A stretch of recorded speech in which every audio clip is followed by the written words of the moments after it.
Ladies and gentlemen, good day, and welcome to the EFC India Limited Q4 FY26 Earnings Conference Call. As a reminder, all participant lines will be in the listen-only mode, and there will be an opportunity for you to ask questions after the presentation concludes. Should you need assistance during this conference call, please signal an operator by pressing star, then zero on your touchtone phone. Please note that this conference is being recorded. I now hand the conference over to Mr. Nikunj Seth from MUFG. Thank you, and over to you, sir. Thank you, Aldrich. Good morning, everyone. Welcome to Q4 and FY26 Earnings Conference Call of EFC India Limited.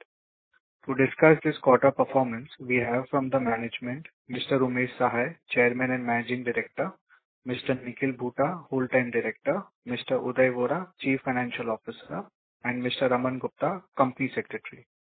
Before we proceed with this call, I would like to mention that some of the statements made in today's call may be forward-looking in nature and may involve risk and uncertainty. For more details, kindly refer to the investor presentation and other filings that can be found on the company's website and stock exchanges. With that, I would now like to hand over the call to Mr. Umesh Sahai for his opening remarks. Thank you, and over to you, sir. Thank you. Good morning, all. On behalf of EFC India Limited, I warmly welcome all of you to our earnings conference call for the fourth quarter and full year ended March 31st, 2026. At the outset, I would like to thank all of our shareholder, investor, analyst, banker, client, partner, and every member of the EFC family for their continued trust, encouragement, and support. Your confidence in our journey has been a very important source of strength for us. Financial year 2026 has been a year of strong progress, discipline, execution, and deeper strategy clarity for EFC. During the year, we continue to strengthen our position as a differentiated real estate as a service company built around one integrated platform across space, design, and furnishing. Our leasing business continues to provide a strong annuity-led foundation. Our design and build vertical is gaining momentum through turnkey and multi-city execution. Our furniture business is strengthening backward integration and helping us improve control over cost, quality, and delivery timelines. Together, these three verticals create a platform that is much stronger than each business on a standalone basis. Leasing gives us a recurring revenue and client stickiness. Design and build give us execution capability and growth momentum. Furniture gives us a supply chain control and margin resilience. This combination is what makes EFC differentiated. We also continue to focus on the quality of growth, enterprise centering revenue, long client tenure, improving portfolio diversification, and a disciplined approach to expansion are important pillars of our strategy. We are not pursuing growth for the sake of growth. We are building a company that can scale sustainably, long-term value creation at its core.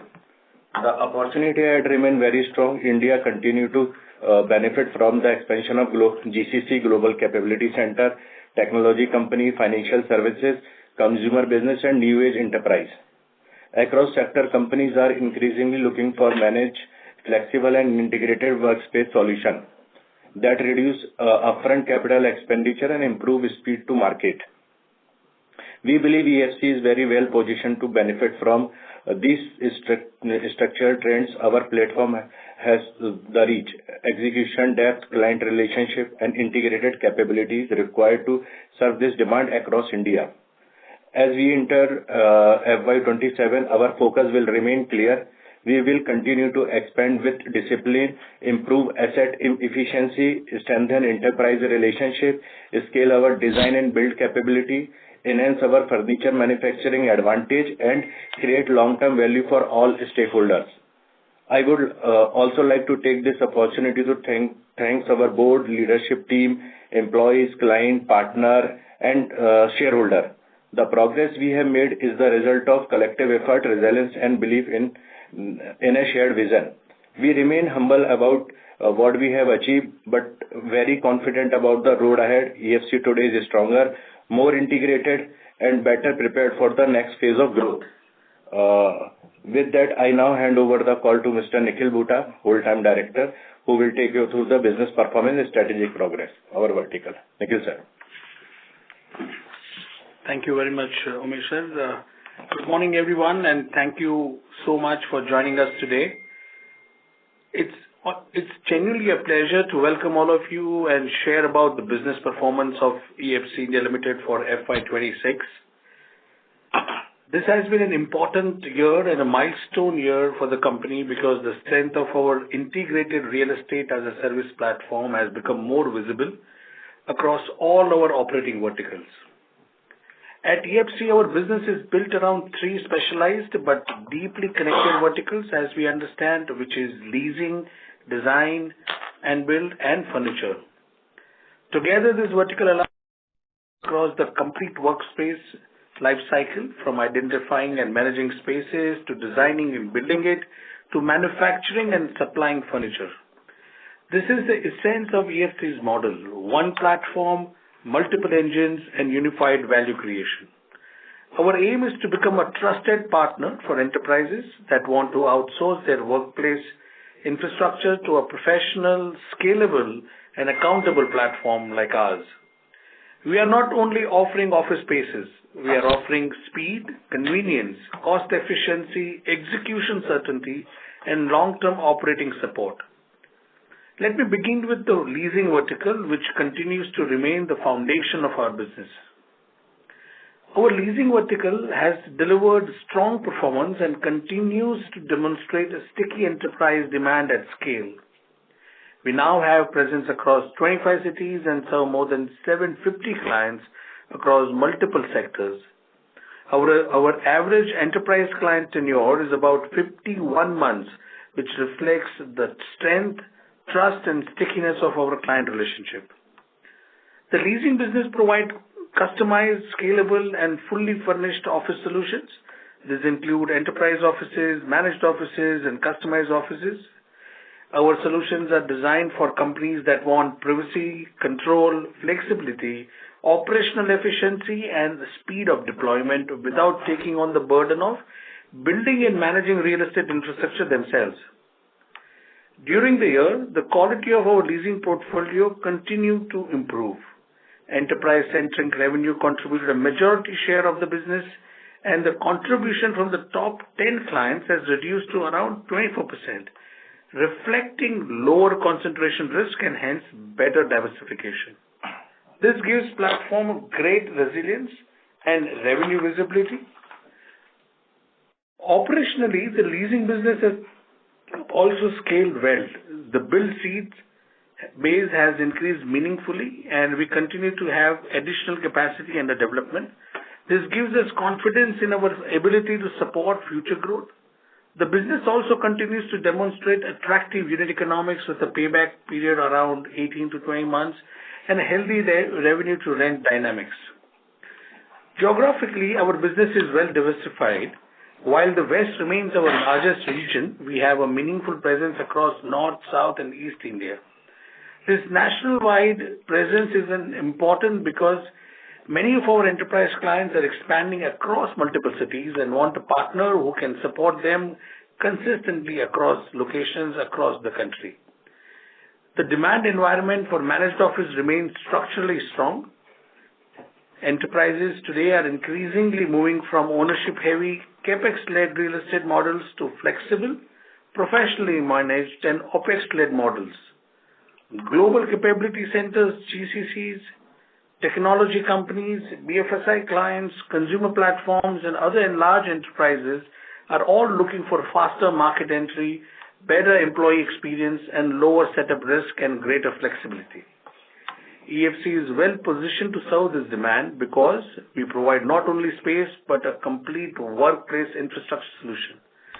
Let me now move to our design and build vertical, which is also slowly but steadily has become a very strong foundation for our company's growth. This business has become a very important growth engine for EFC. In FY26, design and build revenue stood at approximately 437 crore, growing 66% year-on-year This performance reflects stronger execution, increasing turnkey mandates, and growing acceptance of our capabilities among enterprises and institutional clients. Our design and build vertical provides end-to-end workplace development solutions. We work across concept planning, workplace design, fit-outs, MEP services, project management, execution, and delivery. The business has over 80 designers and engineers, more than 45 reputed clients, presence across more than 15 locations, and a design footprint of approximately 5.5 million square feet. The order book also remains very healthy and really strong. This vertical is strategically important because it strengthens the entire EFC platforms. It enables faster fit-outs for our leasing businesses, better customization for clients, quicker go-live timelines, and stronger execution control. It also allows us to take up large, complex, and multi-locational projects with confidence. Another important advantage is our execution model. We execute a large part of the work through in-house capabilities, supported by bulk procurement, strong vendor relationship, and disciplined project management. This helps us control costs, quality, and timeliness. In a market where clients increasingly demand transparency, speed, and reliability, this is a major differentiator. The design and build vertical also creates significant cross-selling opportunities. A client may begin with a design and build mandate and later become a managed office client. Similarly, a leasing client may use us for expansion, fit-outs, refurbishment, or multi-city workplace development. This interconnection increases client lifetime value and strengthens our platform economics. Now, let me speak about the furniture manufacturing vertical also. Our furniture business is still in a relatively early stage compared to the leasing and design build verticals, but it is strategically very, very important. In FY26, furniture revenue stood at more than 63 crore, growing 200% YOY. This strong growth demonstrates the potential of this vertical and its role in our integrated model. Through our furniture capabilities, we design and manufacture workstations, execution desk, lounge seatings, storage solutions, modular furniture, and other products for commercial and allied spaces. Our Pune manufacturing facility spans across 1.2 lakh square feet and gives us better control over quality, cost, customization, and delivery. The furniture business has more than 1,500 SKUs, has delivered more than 60,000 units, and has manufactured capacity of approximately, anything around 200 crore plus to 275 crore in value terms. The business serves sectors such as real estate, co-living, hospitality, IT/ITES, education, and allied services. For EFC, furniture is not just a manufacturing business. It's a margin-accretive backward integration engine. It supports our internal leasing and design and build requirements, reduces vendor dependency, improves turnaround time, and allows us to capture additional value across the workplace lifecycle. This is where the synergy of EFC platforms becomes very powerful. When we take up a workplace opportunity, our leasing team understands the client's requirement, our design and build team converts the requirement into a functional and efficient workplace, and our furniture team supports execution through in-house manufacturing and supply chain control and provides furnitures which are really making difference to their daily work life. This reduces external dependency, improves execution speed, enhances quality control, and supports margin resilience. This integrated model also improves value unlocking for investors over time. As each vertical scales, the benefit do not remain limited to those verticals alone. The leasing and business creates recurring revenue and long-term client relationship. The design and build business increases execution depth and cross-selling opportunities. And the furniture business improves cost control, captures additional margin. Together, they create a platform with multiple revenue streams, better operating leverage, and a stronger client stickiness. This is the core of our value creation strategy at EFC. We believe that the market will increasingly reward platforms that are integrated, scalable, asset efficient, and execution focused. EFC is building exactly such a platform and has really come a long way in building this with the result that we have delivered for FY26. Our business is no longer dependent on only one revenue stream. we are creating a broader ecosystem that can serve clients across the full workforce journey and capture value at multiple points. Operationally, FY26 has been a year of strong progress across all fronts. We scaled capacity, deepened enterprise relationships, reduced concentration risk, strengthened design and build execution, expanded furniture capabilities, and improved integration across all verticals. This results is a business that is more diversified, more efficient, and better prepared for sustainable growth. As we look ahead, our priorities are very clear. We will continue to deepen enterprise relationships, expand capacity in a disciplined manner, improve asset efficiency, and strengthen project execution, scale our design and build business, and build furniture manufacturing into a meaningful but a strategic advantage. We are optimistic about the future because the structural opportunity is large, the demand environment is favorable, and our integrated platform is becoming stronger with every passing year. At the same time, we remain grounded and focused on execution. Our objective is to build EFC with discipline, professionalism, governance, and long-term thinking. We want to create a company that delivers value not only through growth, but through quality of growth. In summary, FY26 has validated our business model.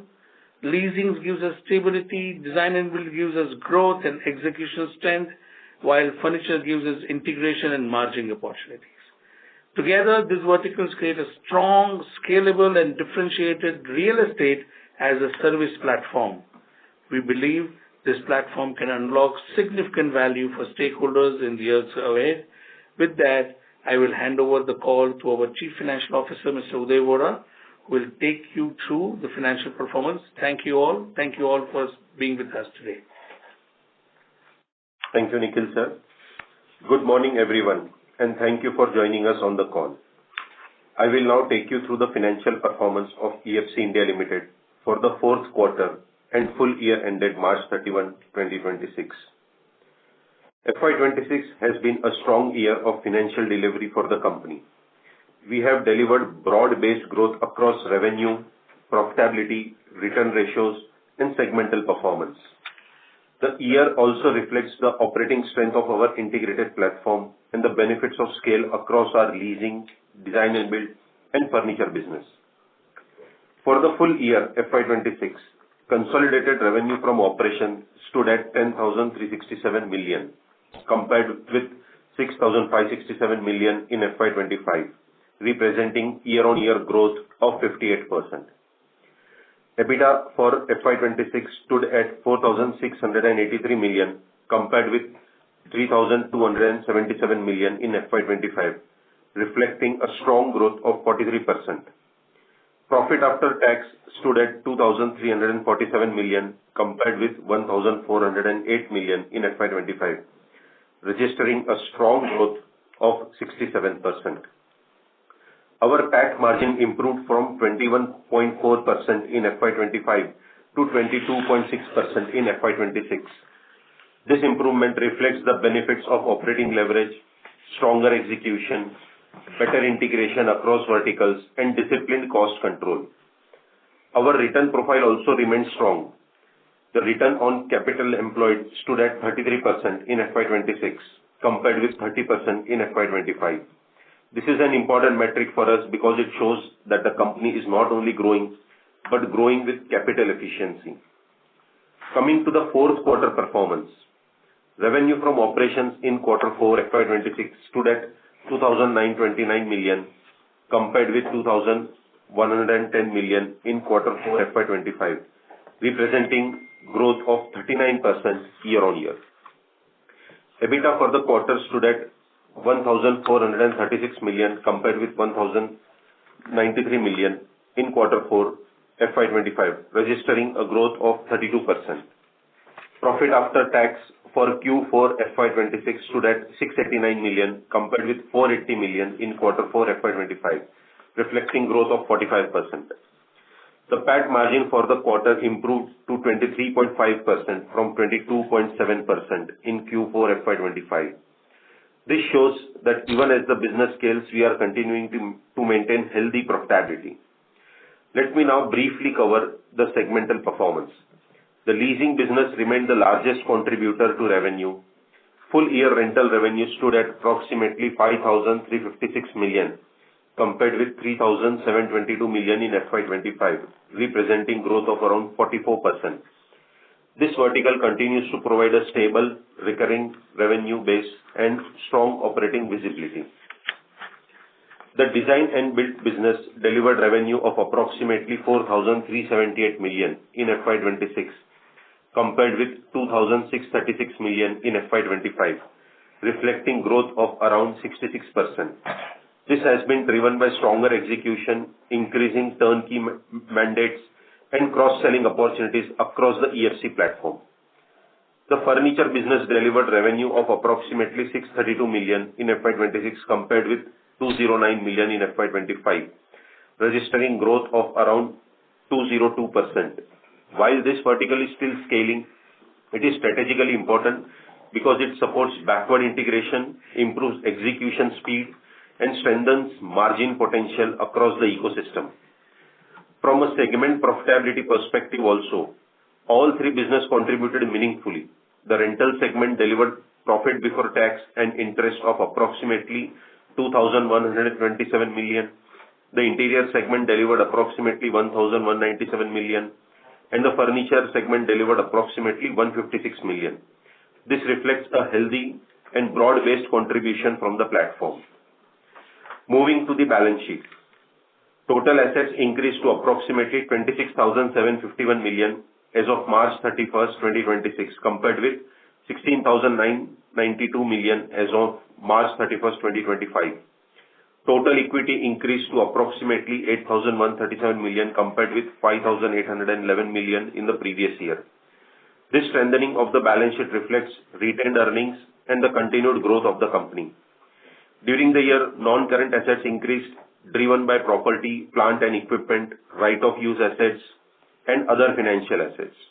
This reflects our continued investment in building long-term capacity and operating infrastructure. On the liability side, lease liabilities and borrowings have increased in line with the expansion of our operating footprint and business scale. We remain conscious of capital discipline and will continue to focus on efficient capital deployment and prudent leverage. On cash flows, profit before tax for FY26 stood at approximately 3,089 million. As the business scaled across verticals, working capital requirements increased, particularly in trade receivables, inventories, and other financial assets.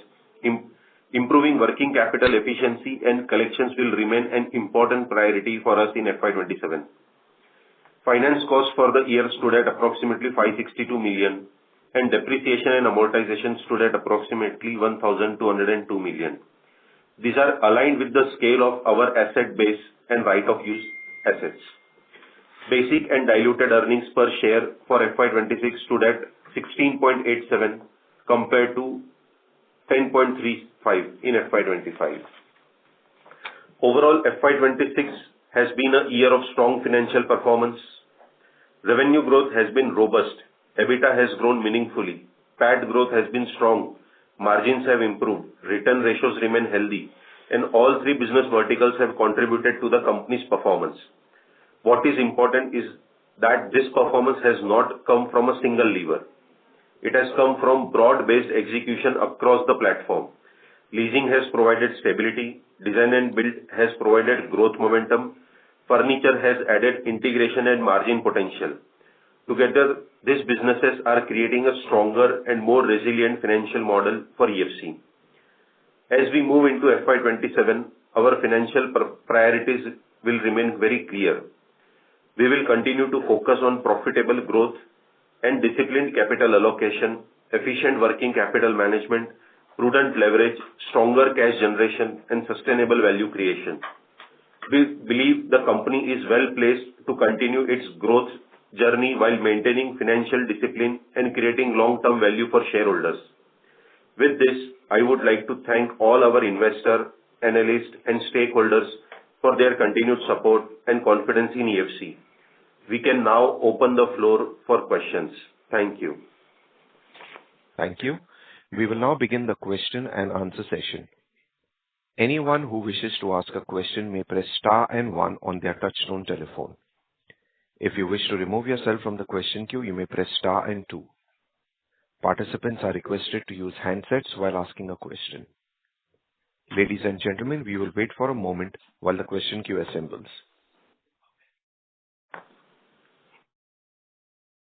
The first question comes from the line of Bharat with Compact Capital. Please go ahead. Yeah. Thank you, EFC team, and congratulations for the wonderful result for FY26. Sir, I wanted to understand, as we understand, there are three verticals at EFC, leasing, design and build, and furniture. So if any of the vertical is underperform, how this will impact the overall consolidated margin, especially when, you have explicitly mentioned in DLOS, like underperforming of any vertical can impact the overall profitability. So would love to understand what is the management view. Thank you so much, Bharat. Specifically to your question, yes, the beauty of this model is that, as we understand that they are all contributing to the overall profitability, overall revenue stream that the company has, really accruing. But what is, important is that the dependency, as you can, as you understand from your own question, dependency is very limited because, number one, the likelihood of underperforming my annuity business, which is my leasing business, is very low because, my annuity business is very certain. I have a very clear long-term contracts, and as you see in even my presentations, we have said that my managed office client tenures are 51 months, which means that kind of stickiness is there and that kind of certainty is there in the revenue. So leasing vertical is providing me that strong backbone. So hence, underperformance at leasing vertical is almost ruled out. When it comes to the design and build vertical, again, now we have come into a situations where today we are, as a company, when we are bidding for projects, we are only those among top 3, top 5, kind of contractors who are eligible to, bid for contracts more than 50 to 100 crore to 200 crore kind of size. And hence, again, we are among those limited competition, and our ability to win those contracts becomes much, much better. And hence, again, there is a larger certainty there in that business, and hence uncertainties is almost ruled out. And when it comes to furniture, which is primarily, kind of supporting both this vertical, number one, which is one of its key, and secondly, the way the furniture business in our country growing, considering the new regulations that the government has put in form of BIS registration, and also, how the government is looking at reducing the import dependency because, obviously it is impacting the foreign exchange for us. So all these measures are really, really working well for even furniture vertical. And hence, first of all, what I want to address is that the uncertainties around any of these three vertical is reduced drastically, number one. Number two, yes, if there is, let's say, if there is a little bit downgrade in any of the business, then whether there will have an impact on the overall margin profile, in absolute term, yes. But if you look at in relative terms, as I've explained, more than around 45% of my revenue, my top line comes from the leasing business, which gives me, kind of a situation that 50% is assured any which ways. It is a question of about, those 10 to 20%. If there is, if we look at hypothetically and get into a situation that if there is a little bad year from an overall economical situation point of view, then too, the performance is unlikely to get really affected overall. So we believe that, any underperformance from one particular vertical, which is likely only to be with the design and build and furniture because it is more project-based and contract-based, but which is because of the reason which I explained earlier is fairly mitigated. We believe that situation is unlikely to, first of all, such situations are unlikely to come. And, otherwise also, we are, strongly balanced in achieving the overall margin through these three verticals as we speak. Okay. Thank you, sir. I have another question. Can I please ask? Yeah, please carry on. Yeah. So I believe furniture business has grown pretty well, 200%, but the growth is on the low base. So would like to understand what is the sustainable margin, especially when furniture business is used for the internal consumption, captive business also, and third party. So would love to understand, what is the split between the captive consumption and the, third party business, and how margin split works at overall level as well. So, independent of whether it is an internal purpose or for external, obviously the margin profile remains the same because, every transaction has to be carried out at arm's length, number one. Number two, in terms of scalability, yes, this vertical obviously has grown at a low base naturally because it's just a 2-year-old business. So yes, it is likely to keep growing at such a large pace, and we are expecting this business to deliver, substantially to our overall revenue streams. In terms of margin profile, we have always clarified that we are very categorically clear that this business should generate to us anything around 25% EBITDA, and that is what we are expecting from this business because, this is a value accretive, highly, intensive, capital intensive business, and hence we are very hopeful that we should be able to continue achieving those margins, even if at a scale that we are expecting to operate in the coming years. Okay, understood. Thank you. Thank you. The next question comes from the line of Mohan Kumar with Athena Investments. Please go ahead. Thank you. Congratulations, EFC team. I have a question around the AI, which we see everywhere around. As we all know, AI can reduce headcount intensity in the sectors which you are serving, primarily IT, ITS, BFSI, and all support function, which is primarily your clients. Why should AI be net positive for seat demand rather than a structural threat to occupancy? And what evidence do you have from your client renewals or new mandates or from any other information source? Yeah, no, thank you so much. And yes, AI is certainly a new buzzword. I don't know if we can see it around, but yes, we can definitely feel it around. The way, it is really disrupting the market, and yet it is here for good. It is here for, business process improvements, and we are very happy that such improvements, such radical changes really helps businesses in general. But, we haven't really rather seen any negative impact of that. The way, if you really look at it, and I'm sure you would appreciate the kind of AI is rather generating a new breed of employments, new category of employments, and we are very categorically clear that, with AI-led businesses, your businesses would get little more structured. And hence, when you are looking at more structured businesses, the platforms like ours, which offer those structured solutions, will become more relevant and more important for those businesses. And so what we are trying to say is that, yes, there is going to be an impact on the overall, the way the employment market functions, overall industries, whether it is IT-led industries. But this is all going to really add to the overall growth because it is an evolution. And, Umesh sir, who is our MD, has also been very vocal about this, and I'd also request him to contribute here a bit. Mohanji, point is, your question is how AI impact in our business, correct? So, hello. हाँ, तो इसमें हमारा ऐसा मानना है कि sir AI अगर देखा जाए तो एम्प्लॉयमेंट जनरेट ही करेगा, कम नहीं करेगा। आज की डेट में लोगों का ऐसा मानना है कि एम्प्लॉयमेंट कम होंगे, बट मैं आपको एक चीज रियलाइज कराना चाहता हूँ या आपको पीछे लेके जाऊं। जब कंप्यूटर आ रहा था ना, तो लोगों ने बोला था कि भाई एम्प्लॉयमेंट कम होगा। या एट द सेकेंड पॉइंट आप अगर देखेंगे, मैं सिविल इंजीनियरिंग या कंस्ट्रक्शन इंडस्ट्री में बात करूं, तो वहां पे पहले ड्राइंग हाथ से बनाई जाती थी, फिर अपना कैड आया, कैड फाइल्स आई, फिर डिजिटली डिजाइन होने लगे हैं। तो और फिर दूसरा आप देखिए, जब मैन्युफैक्चरिंग में ऑटोमेशन आया, बाकी जगह पे ऑटोमेशन आया, तो कंपनियों ने बोला कि ऑटोमेशन आएगा तो जॉब जाएंगी। बट अगर आप देखा तो जब आईटी आया तो उसने जॉब इंप्रूव की है।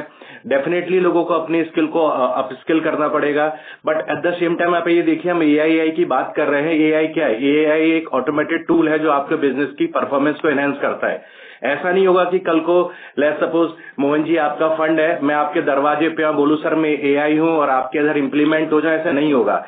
मुझे अगर एआई इम्प्लीमेंट कराना है आपके इधर, तो मुझे आपकी रिक्वायरमेंट समझनी पड़ेगी, आपके पैरामीटर अंडरस्टैंड करने पड़ेंगे, एआई का फंक्शनिंग मुझे देखना पड़ेगा, उसके लिए आदमी ही लगेगा सर। मतलब एट द सेम टाइम आप देखिए कि टाइम बाय टाइम आपका भी अगर मॉड्यूल मैं कल को इनेबिल्ड करता हूं तो मुझे उसमें इंप्रूवमेंट लाने पड़ेंगे। ऐसा नहीं आज मैंने एआई डाल दी तो वो सेम सेट ऑफ लर्निंग पे आपके पास पूरी लाइफ स्पैन चलेगा। इवन आप जितनी भी एआई कंपनी से देखिए वो भी रेगुलरली वर्जन लेके आ रहे हैं, version 2, version 3, version 4।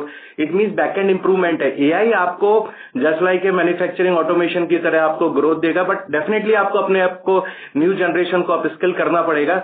But sir office spaces में मुझे नहीं लगता कि डिमांड कम है। आज अभी देखिए कि सर एआई बनाने वाली कंपनी के भी पीछे भी आदमी है जो काम कर रहे हैं and time by time hiring हो रही है, एआई में लोग अपनी स्किल्स लेके आ रहे हैं, तो जॉब क्रिएट मुझे लगता है बहुत करेगा। ऑटोमेशन में अगर मुझे एआई लाना है तो वहां के लिए स्पेसिफिकली सेट ऑफ स्किल होगा। जैसे इंडस्ट्रियल ऑटोमेशन जब आया था तो लोग मैन्युफैक्चरिंग के हिसाब से अलग लेके आए थे, फूड प्रोसेसिंग के हिसाब से अलग स्किल लेके आए थे। एट द सेम टाइम इसमें होगा, अगर मैं फाइनेंशियल सेक्टर में एआई इंप्लीमेंट कर रहा हूं तो मुझे उसकी नॉलेज होनी चाहिए, डोमेन एक्सपर्टाइज होना चाहिए। मुझे मैन्युफैक्चरिंग है तो उसका होगा, सिविल है तो उसका होगा, कंस्ट्रक्शन है तो इसका होगा। तो अकॉर्डिंगली लोगों को अपनी स्किल्स को अपलिफ्ट करना पड़ेगा। मुझे लगता है कि सर आज हमको लग रहा है कि इम्पैक्ट है, बट डेफिनेटली इम्पैक्ट नहीं है। वो इंडस्ट्री को एवेल्यूएट करेगा और नए फेस में लेके चला जाएगा। Thank you Umesh ji. मेरा एक और क्वेश्चन है इसी के अराउंड। अभी आपने जीसीसी एक्सपेंशन को अपनी स्ट्रक्चरल टेलमेंट की तरह बताया कि लाइक जीसीसी एक्सपेंशन है। आपका कितने % रेवेन्यू लास्ट फाइनेंशियल ईयर 26 में जीसीसी और एमएनसी से आया है, एंड देन आपकी पाइपलाइन क्या कह रही है? अभी कितना साइन अप अपने पास ऑलरेडी है in terms of GCC and MNC setups? अगर आप स्प्लिट से दे देंगे मुझे सिटी वाइज या सीट काउंट वाइज या एवरेज टेन्योर वाइज तो बहुत ही अच्छा होगा। So, but GCC contributes, I mean, because these are all those large enterprises who are committed to us for a long tenures.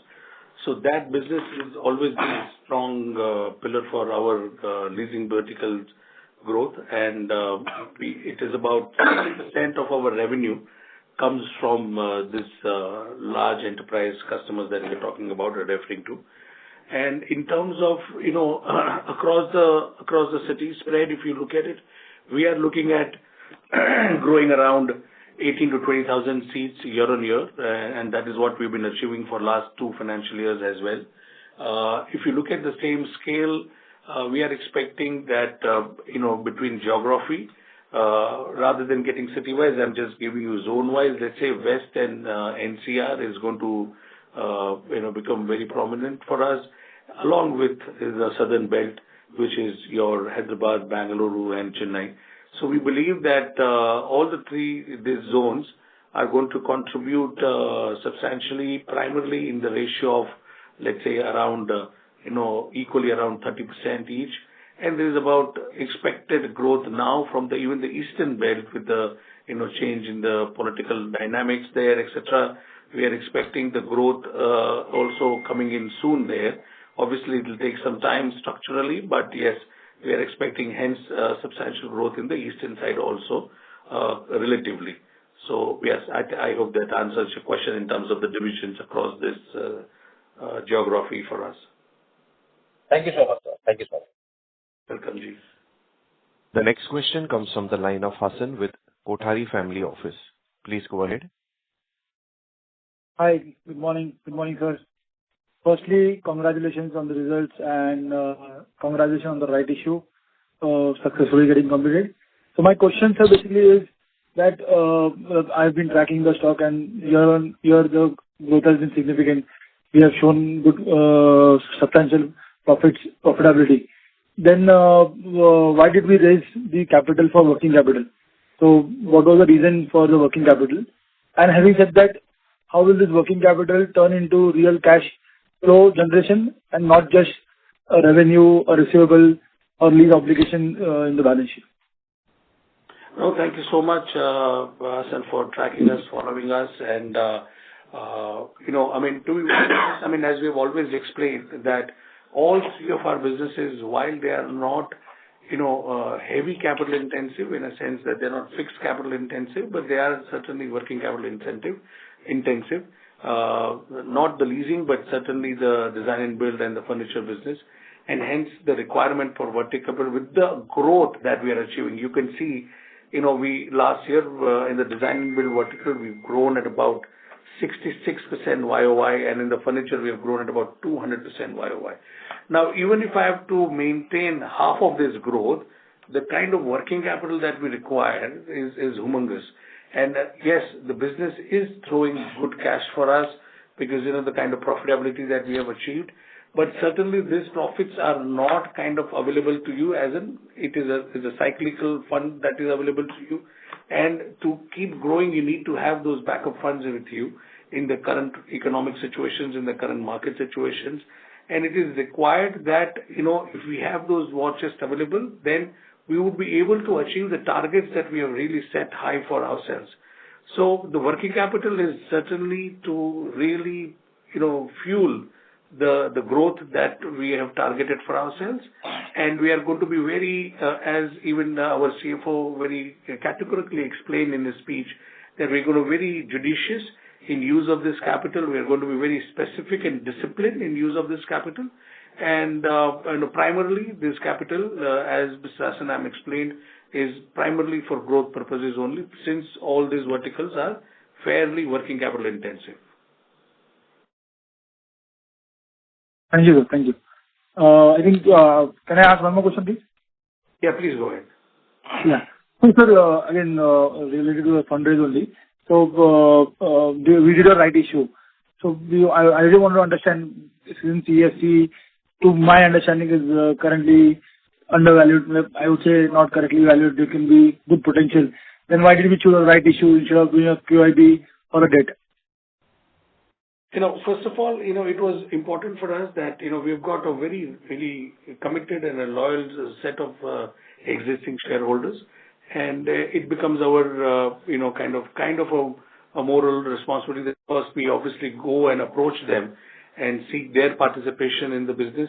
As long as they're, also kind of committed with us, we will be more, we need to kind of reciprocate accordingly. So first we thought that, this is a good option accordingly. The second, naturally also, if you look at, our overall plan, that yes, we do have a plan to do a lot of capex going forward down the line, and we'll certainly use the QIB route, which is necessary for us to bring in a lot of institutional business. But right now, since the capital requirement was very limited, we thought that going to our existing set of loyal customers, shareholders, would really take care of the requirement. And that was specifically the reason why we just gone adopted the right issue route over the other, available options under the market here. Okay. Sure, sir. But why not debt then? No, debt is also there. I mean, if you see on the balance sheet, debt is also there. I mean, this capital obviously will be used as a margin for raising more capital. Capital will use as a base for now today. Let's say if my working capital cycles are large, if my working capital commitments are large, then there will be certain capital which you'll require as in seed from the company, and that seed will come through this.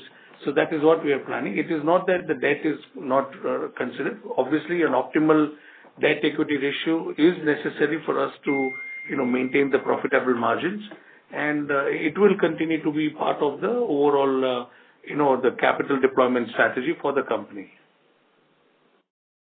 Sure, sir. Noted. Thanks for your clarification, sir.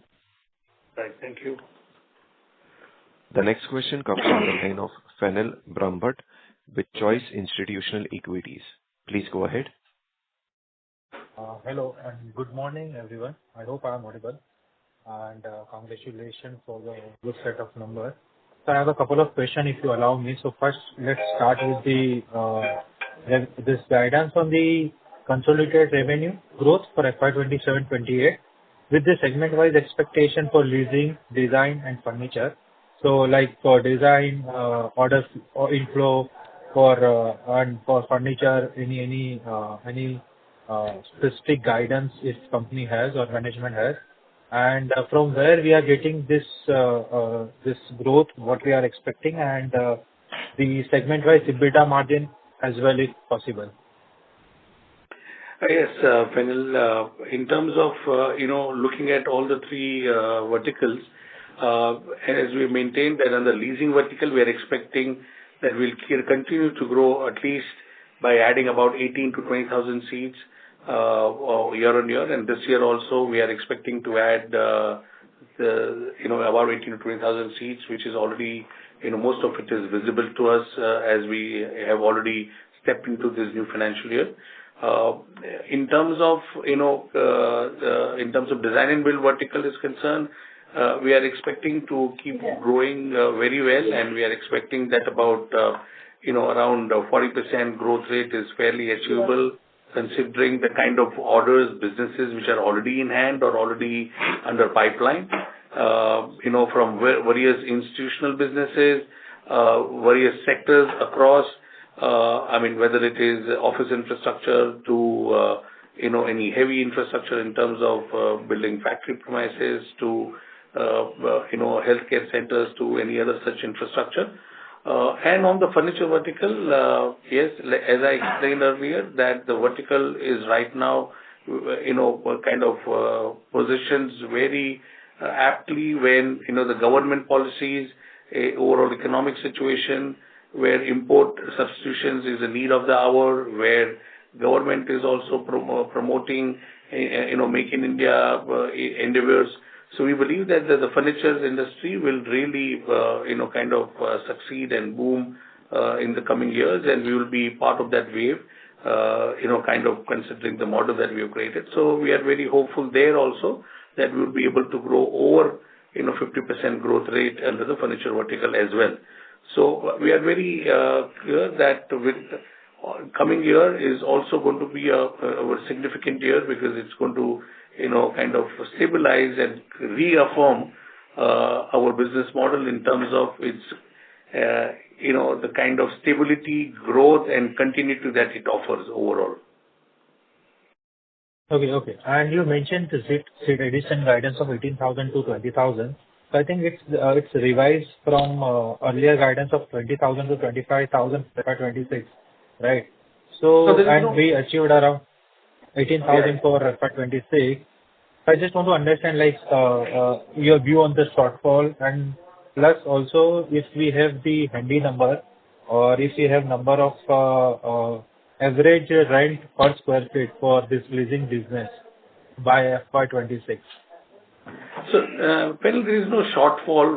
What we mentioned is 18 to 20,000 is the build seat that we are talking about, and 25,000 seats are the overall capacity that we are talking about. So we continue to achieve that irrespective, and we have achieved that also. 18 to 20,000 is those build seats means which are revenue generating seats. 25,000 seats are those seats which have really added up to our overall capacity. So that ratio will continue to be achieved, and the same ratio we are talking for the current financial year also, that 18 to 20,000 seats would be the build operating seats, and 25,000 seats would be roughly around the target in terms of adding to the capacities. So there is no change in the kind of estimations, or there is no change in the kind of what we expect to achieve or have achieved in the last financial year. Number one, so that is a clarification that there are different kind of ways people are explaining what is matured centers and what is an occupancy level. For us, everything is a matured center because at the end of the day, when a center has come, it starts kind of coming with an operating expense, and I need to ensure that I kind of recoup that at the quickest. So what we achieve is my 18 to 20,000 seats are those seats which are generating revenue. 25,000 seats have added capacities and which will start generating revenue immediately. So that's on the seat position side. And in terms of margins, as you've asked, margins are continuing to remain in the similar line. We are very clear that at center level we will be able to achieve 30% plus EBITDA, and that we continue to achieve even for this financial year and going forward as well. Sir, on this average rent per square feet, if we have average rent per square feet, fortunately, and with the market situations, is continuously increasing. So if you see last quarters, it was in the range of around 7,000 to 7,250. This financial year, we have on an average, we have already achieved 7,250 to 7,500, and we are hopeful that this is likely to go upwards only. And we are very, the kind of infrastructure facility, the locations, and the requirements the customers are considering those customizations, the prices are going to remain on an upward scale only. And overall average revenue per seat is likely to increase only going forward. Got it. Thanks for the clarification. And one more question on the this CapEx. So can you throw some lights on the CapEx expectation for FY27-28? Any major business development or any business acquisitions or new plant for furniture business we are expecting in FY27? And also, do we have any plan to acquire a new land parcel? If any, then just mention on that. No, right now what we are trying to do is we're trying to kind of capitalize and improve the existing capacities with the kind of capital flow available and with the kind of infrastructure that is available. So in terms of new capex per se, immediately as we speak, we don't have any plans to kind of increase heavily on any capex side. Obviously, improvements are needed, but not in a scale where that we do any substantial capex. But yes, the growth is likely to be achieved with the existing capacities, with more efficiencies to be built in there. In terms of capex, as we know that for the leasing, we are fairly asset light.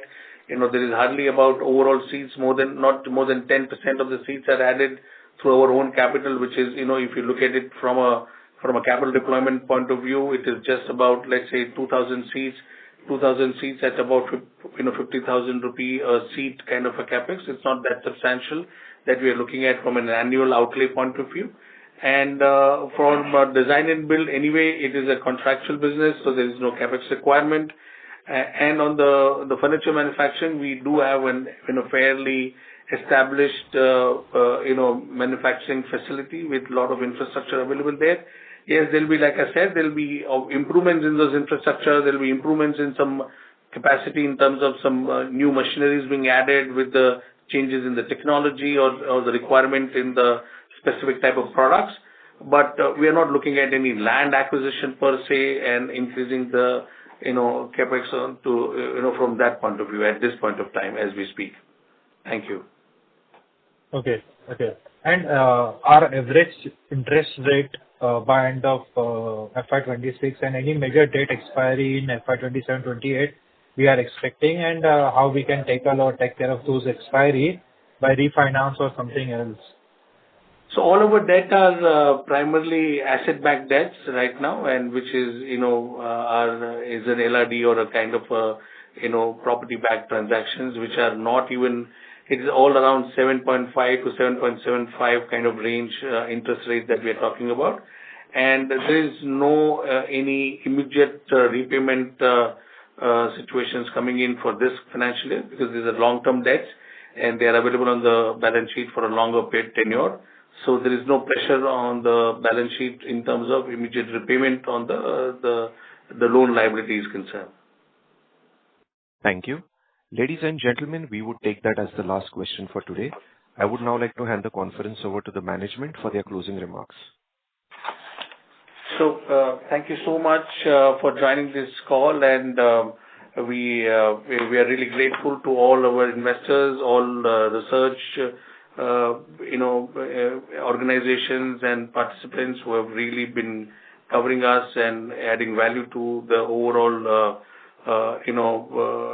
company's growth potentials. And we thank you so much, and we'll be back with the bank for the coming financial year. Thank you so much, and have a good day. Thank you, sir. Ladies and gentlemen, on behalf of EFC India Limited, that concludes this conference call. Thank you for joining us, and you may now disconnect your lines.